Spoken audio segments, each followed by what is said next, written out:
Today I'm sharing one of my all-time favorite ceramic projects for 3rd through 5th grade, our butterfly clay tiles.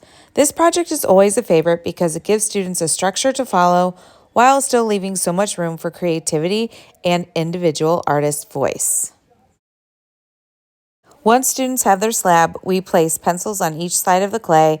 The pencils act as guides while students gently roll over the slab with a rolling pin. This helps keep the clay at an even thickness. I tell students we are aiming for a pencil-thick slab, not too thin because it can break, and not too thick because it can take longer to dry and fire. As students roll, I remind them to use gentle, even pressure. Even standing up will help out. We are not smashing, hitting, or punching the clay. We are showing control and slowly stretching and flattening the clay while keeping it strong. Every so often, students pick up the slab and gently place it back down to prevent sticking to the canvas board. Once the slab is rolled evenly, students place the butterfly template on top of the clay. They use a variety of different tools to cut around the stencil shape. I remind students to go slowly, turn the clay when needed. Do not pull, drag, or rake through the clay too quickly. Work carefully around the edges of the template. Any extra clay scraps go right back into the clay bag so they don't dry out. After the butterfly shape is cut out, students smooth the edges. Use your hands as your tools, using your fingers and palms of your hands to gently press and round out the edges. If needed, students may use a tiny bit of water, just like a little lip gloss around the edges. We are not soaking the clay. We're only using enough water to help smooth the surface and clean up the edges. Next, begin identifying the parts of the butterfly.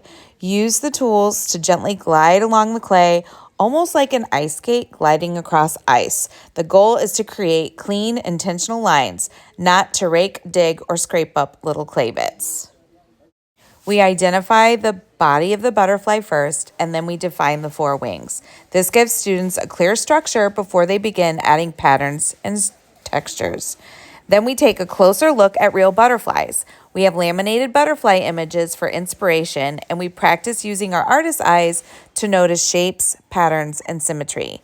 I remind students that butterflies are not just shaped like the letter B. They are delicate creatures with balanced wings, interesting sections, and beautiful details. This is where the fun really begins. Students use bisque clay stamps, clay tools, weaving shuttles, and other texture-making materials to press into the wings. We talk about the difference between pressing and carving.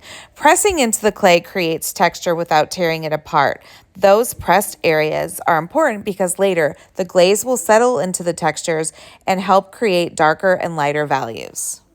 We also talk about intentional design choices. Whatever students do to one side of the butterfly, they try to mirror the other side. It does not have to be perfectly exact, but it should feel balanced and thoughtful. Nothing is random. Every line, dot, shape, and texture should feel like it belongs. Some artists create bold graphic patterns. Some add tiny, careful details. Some explore texture in really creative ways. I love seeing how each student solves the design challenge differently. Throughout this step, I remember students to be gentle with the clay. We are adding details, but we are not cutting all the way through the wings.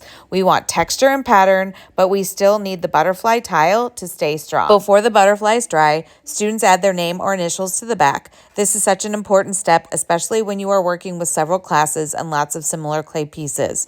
Once the names are added, the butterflies are placed on pieces of drywall to dry slowly and evenly. The drywall helps pull moisture from the clay and supports the drying process as the butterflies become greenware. At this stage, patience is key. Clay needs time to dry completely before going into the kiln. If it is fired too soon, moisture trapped in the clay can cause problems during the firing process. So we let the butterflies dry slowly and carefully. Once the butterflies are fully dry, they go into the kiln for the first firing, which is called the bisque firing. After the bisque firing, the clay is stronger, lighter in color, and ready for glaze.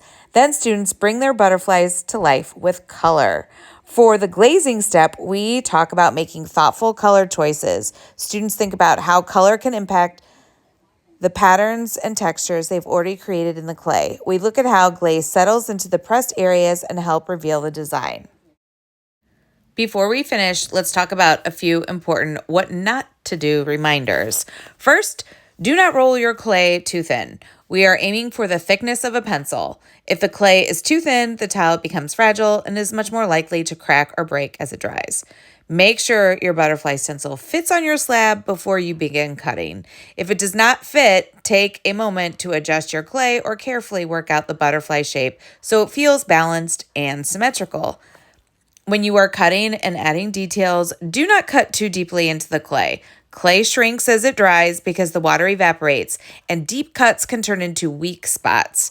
Those weak spots may crack or break as the butterfly dries or goes through the firing process.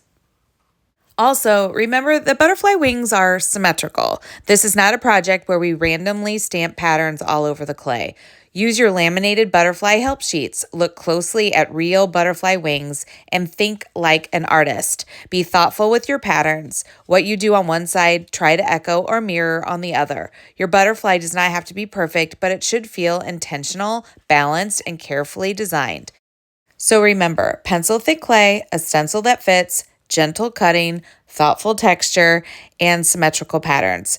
That is how we create strong, beautiful butterfly tiles that are ready to dry, fire, glaze, and become part of something amazing. I cannot wait to see what you create.